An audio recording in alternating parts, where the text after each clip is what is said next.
Mrs. Gcasheka. Let me assist you. If you look at 3.1 on page 41, you see that the allegation is that you unlawfully supported and participated in the usurpation of powers of the Chief of Police. But in your statement at 18, it says powers of the Chief Executive Officer. I had a reason for that. Okay. I had a reason for that. In fact, my style of writing, I know you're probably gonna have to be hard on me on that, is I always refer to the laws, to the policies. Hence, I had to start it from section 64B.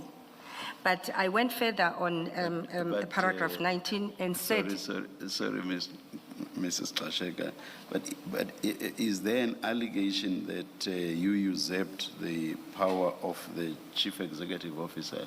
Is there such an allegation? There is... In 3.1? Yes. The reason I've added that is that the city of Ekurhuleni is managed by that section 64, but it's also regulated by the Municipal Systems Act, the systems of delegations and so forth. Hence, I'm saying, Chair, if you can indulge, you'll be able to understand why it's critical or the relevance of section 64B. At some point, you're going to see that. I don't think I'm taking issue with that. If you look at 3.1, reference is to usurpation of the powers of the Chief of Police. That is what the allegation referred to in 3.1 is, usurpation of the powers of the Chief of Police. And in 18, you refute the allegation that you supported and participated in the usurpation of the power of the Chief Executive Officer. As if somebody has suggested that that is what you allegedly usurped. Do you see what I mean? Thank you for that correction. Thank you, Commissioners. I understand. Yes. Yes, okay. Let me start responding then in terms of 19, paragraph 19, 1.1. As I said that I unequivocally dispute this allegation in that in provision 64C, it must be read in conjunction with other applicable legislation, laws and COE policies, which dictate and provide guidance on the framework and processing of the recruitment, appointment, promotion and transfer of members of the municipal system, police services. I further want to submit that on the 10th day of April 2024, I received from Chief Isaac Mapiyeye a proposed selection panel that had his name as the chairperson. It had my name as the HOD-HR. It further had the name of, at the time, I think if I can recall, he was already the Deputy Chief of Police, Mr. Julius Mkhwana. Sorry to interrupt, but it might help if we go to page 47 of file 2, because I think that's the document you're referring to, and then the commissioners can see it. Page? 47. Thank you. Yes, yeah, I can take the commission to that page. This is solicited services of HR, myself specifically, by the Chief of Police. His memo is dated 10 April 2024, directed to Linda Gcasheka, HOD Human Resources, from IJ Mapiyeye, Municipal Police Commissioner, Chief of Police, EMPD. The heading or the subject, EMPD panel members for the Director and Deputy Director post. The above matter refers proposed panel members for Director and Deputy Director, Operations and Specialized Services. And then there's two tables there. The first table with the heading Director post. A chairperson, IJ Mapiyeye, Chief of Police, panel member, Gcasheka, HOD Human Resources, panel member James Kwanazi, Deputy Chief of Police. He invited me into his process. And as I said, there's nothing wrong in terms of our current model at the City of Recruitment. Can I just ask here, is the system of interview panels for appointments one that is consistently applied through the EMM and the EMPD? Through you, Chair, can you please repeat the question? Is a system of interview panels for appointments one that is consistently applied across the municipality and the municipal police department? Thank you, Chair. Yes, indeed. It's done in two ways. For levels below a divisional head, where departments are proactive, they will then write to me and provide the panel.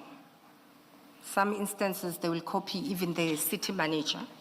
And then for the divisional heads, that particular level, I think executive managers, senior executive managers, because they are fixed-term contracted employees, that I will, most of the time, 99% of the time, I take initiative and request for instance, from filling of positions, because it's a 5-year contract, so they tend to expire. So I'll initiate that and write to the city manager. The departments, they would normally call me the line HODs and say, this position you sent to us, you notified us it's about to expire, please assist with the process. So below that level, they will write to us and request with the panel. In some instances, I'm not included. In some, I'm included. Preferably, I shouldn't be included, but sometimes they do want me there. Thank you. Apologies for taking long there.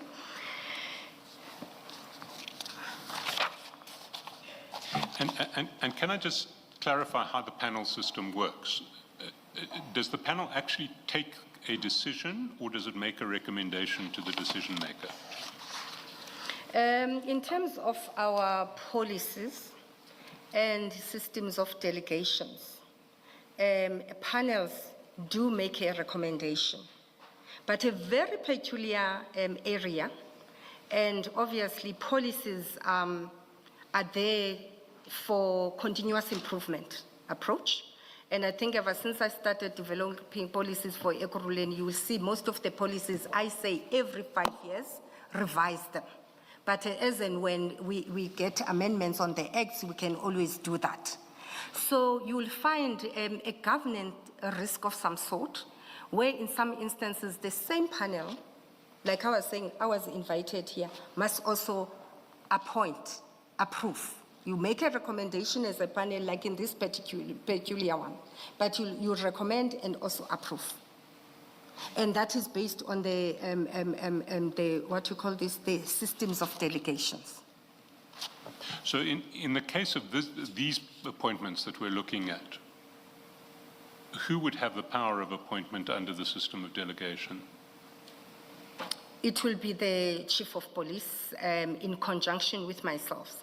Our systems of delegations are very clear about my powers as the HOD, HR, or maybe, yeah, and the line departments. It does talk about shared powers, shared resources, even from you commencing with the process without articulating verbatim. It says that in conjunction with HOD, HR, do recruitment, appointments, transfers, and everything else in conjunction. And as I say, then it goes with levels, that there's certain levels that HODs are expected to approve, and then there's levels that the city manager must approve, and there's levels that divisional heads, in the instance of EMPD, it will be Deputy Chief of Police must approve. It is in the systems of delegations. So you do cascade down the powers through sub-delegations. Thank you. Sorry, I interrupted you. If you... Or just before Mrs. Gcasheka moves on, I think I got a bit confused right at the beginning of dealing with the recommendation and approval. you said the panel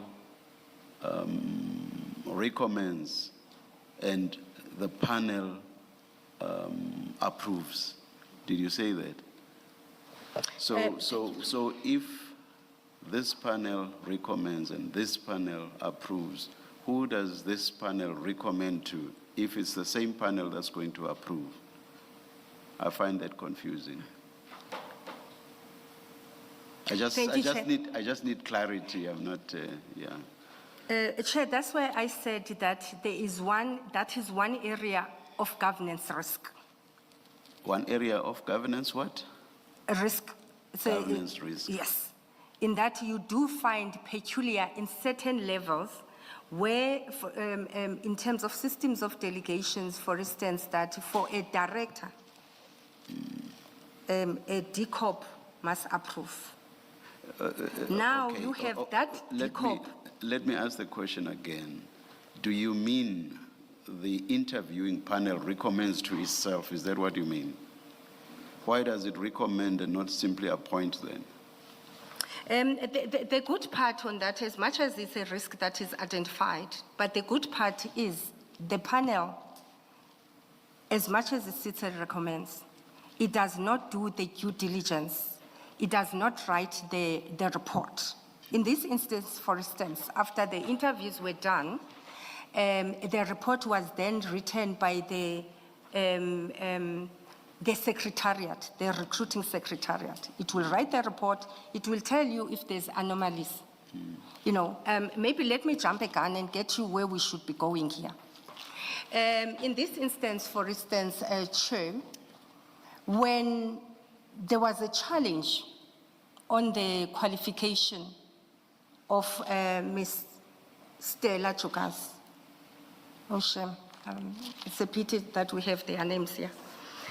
The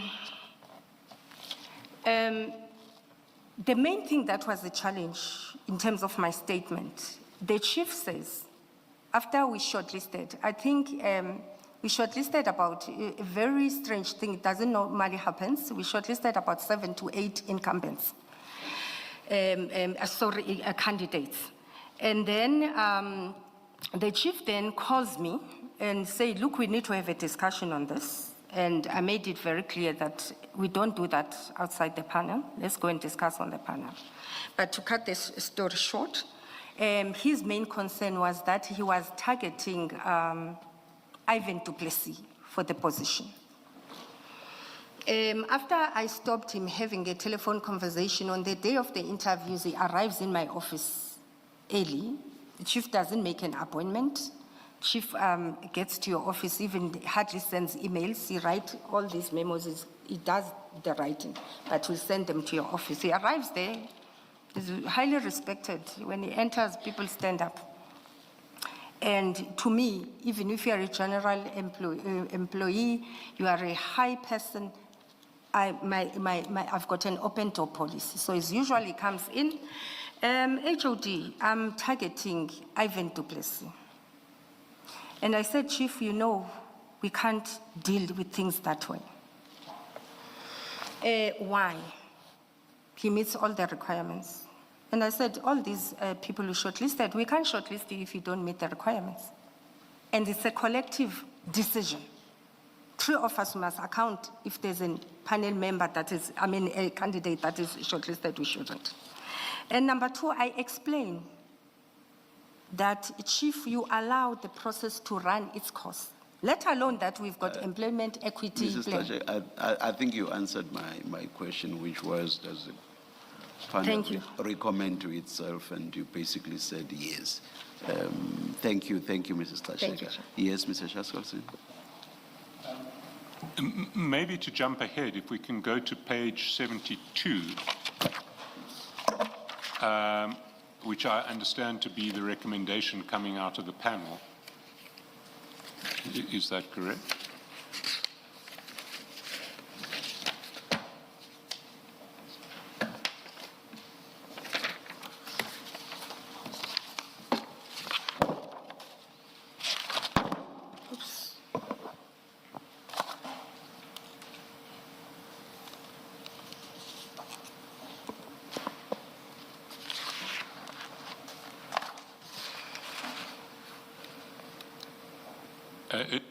Do you have page 72? Yes. Maybe if you can just explain this document to the Commission. Thank you. It's an interview summary and recommendation template.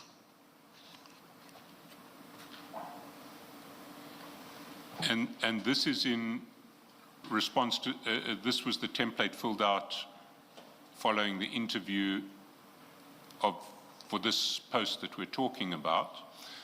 And if we go to the bottom, just correct me if I'm wrong, I'm explaining how I see this document. You see the scores that the 3 panelists gave to the 6 shortlisted candidates. The first column, the first panelist was the chief, the second panelist was yourself, the third panelist was Chief Mkonazi. Then higher up, name and surname is everyone who was present, the 3 panelists, an HR person, I think, I can't read it, is it Kelly Mkhlangu? Willie Mahlangu. Willie Mkhlangu, okay. Underneath there were some union representatives as observers. And as I read this document, there is a scoring by the panelists, and the highest scorer is Ms. Jokazi, the second highest scorer is Mr. Duplessis. Is that a fair summary of it? That's correct. And presumably this form reflects what actually happened in the interview. That's correct.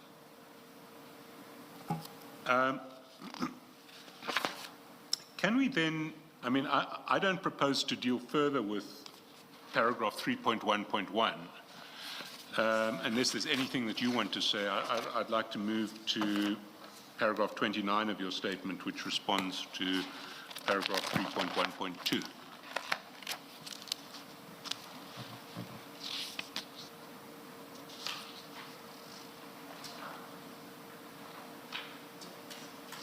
And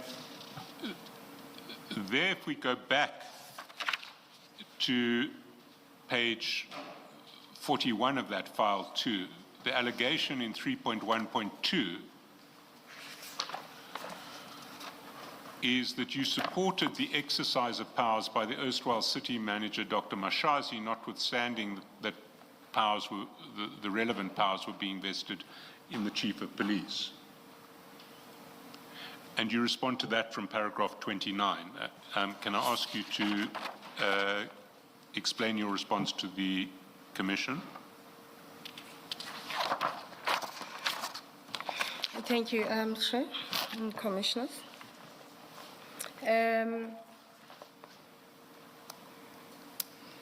Again, my intention here is to submit in front of the Commission that whereas Isaac Mapiyeye, the Chief of Police, refers to SAPS Act, Section 64C, as the ultimate law that governs EMPD, the city is regulated by other laws. I could have articulated this previously.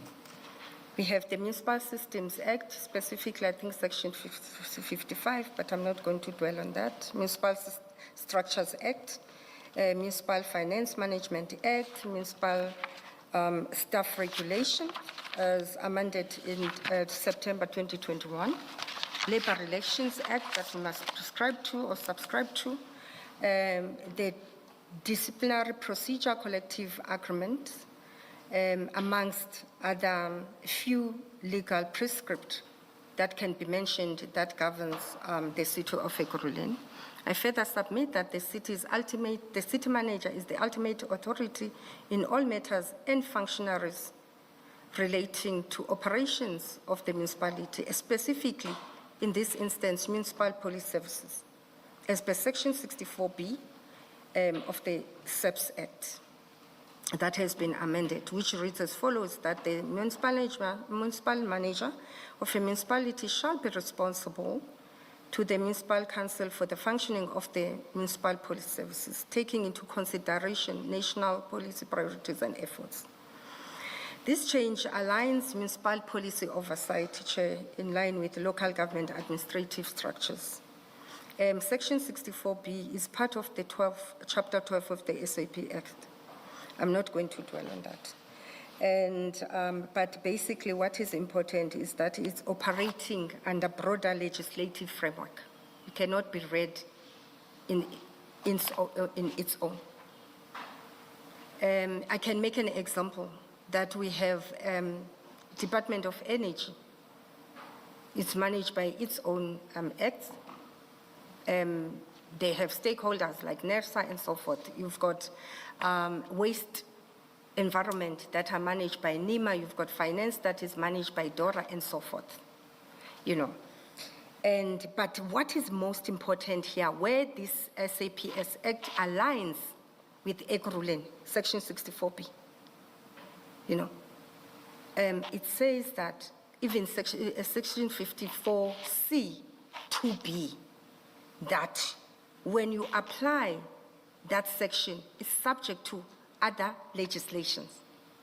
I think that's what I wanted to emphasize here.